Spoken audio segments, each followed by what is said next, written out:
రెండు తెలుగు రాష్ట్రాలు ఇప్పుడు అల్లు అర్జున్ కేసు గురించే పెద్ద ఎత్తున చర్చలు జరుగుతున్నాయి. గాంధీ భవన్ దగ్గర ఈరోజు ఆసక్తికర పరిణామం చోటు చేసుకుంది. కాంగ్రెస్ నాయకుడు సినీ హీరో అల్లు అర్జున్కు పిల్లనిచ్చిన మామ కంచర్ల చంద్రశేఖర్ రెడ్డి పార్టీ పెద్దలను కలిసేందుకు ప్రయత్నించారు. గాంధీ భవన్కు వచ్చిన చంద్రశేఖర్ రెడ్డి ముందు ఏఐసిసి ఇన్ఛార్జ్ దీపాదాస్ మున్షిని కలిసేందుకు ప్రయత్నించారు. అయితే ఆయన కలిసేందుకు దీపాదాస్ విముఖత వ్యక్తం చేశారనే వార్తలు ఉదయం నుంచి వినిపించాయి.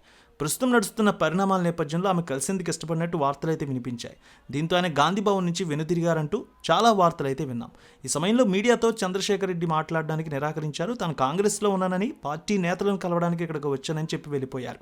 సినీ నటుడు అల్లు అర్జున్ మామ చంద్రశేఖర్ రెడ్డికి తాను ఫోన్ చేసి మాట్లాడానని, 1-2 రోజుల్లో కూర్చొని మాట్లాడదామని చెప్పానంటూ తెలంగాణ పీసీసీ అధ్యక్షుడు మహేష్ కుమార్ గౌడ్ అన్నారు.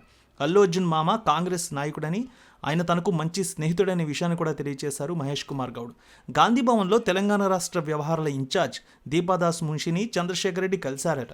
PCC chief Mahesh Kumar Goud, CWC సభ్యుడు కొప్పుల రాజు, దీపాదాస్ మున్షి ఉన్నారనే సమాచారంతో ఆయన గాంధీ భవన్కు వెళ్లారు.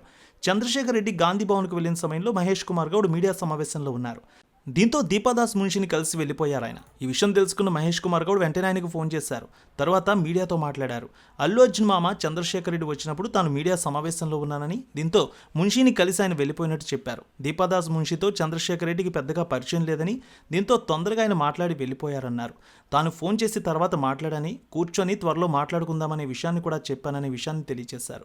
అయితే ఉదయం నుంచి ఆయనతో దీపాదాస్ మాట్లాడలేదని, అపాయింట్మెంట్లు ఇవ్వలేదంటూ అనేక వార్తలైతే వినిపించాయి. కానీ ఆయనతో పెద్దగా పరిచయం లేకపోవడంతో కేవలం పలకరింపులు మాత్రమే జరిగి మాట్లాడుకున్నారనే వార్తలైతే వినిపిస్తున్నాయి. పుష్ప 2 సినిమా విడుదల సమయంలో జరిగిన సంధ్యా థియేటర్ తొక్కిసలాట ఘటన, ఈ వివాదం రోజు రోజుకి ముదురుతోంది. ఈ ఘటన సీరియస్గా తీసుకున్న సీఎం రేవంత్ రెడ్డి తాను అధికారంలో ఉన్నంతకాలం బెనిఫిట్ షోలు ఉండవంటూ అసెంబ్లీలో సంచలన నిర్ణయాన్ని ప్రకటించారు. ఎల్లమ్మ తల్లి ఆశీస్సులతో ఫోన్ ద్వారా జ్యోతిష్యం చెప్పబడును.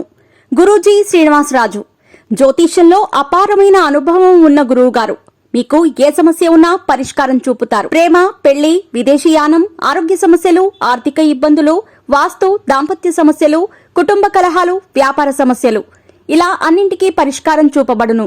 మీరు ఫోన్ ద్వారా లేదా వాట్సాప్ ద్వారా గురూజీని కాంటాక్ట్ అవ్వచ్చు. మీ డేట్ ఆఫ్ బర్త్, మీ ఫోటో బట్టి జ్యోతిష్యం చెప్పబడును. మీరు ఎక్కడెక్కడో జ్యోతిష్యం చేపించుకొని నిరాశలో ఉన్నారా? ఒకసారి ఈ గురువు గారిని సంప్రదించండి. మీ సమస్యకు పరిష్కారం పొందండి. Cell number 7098885511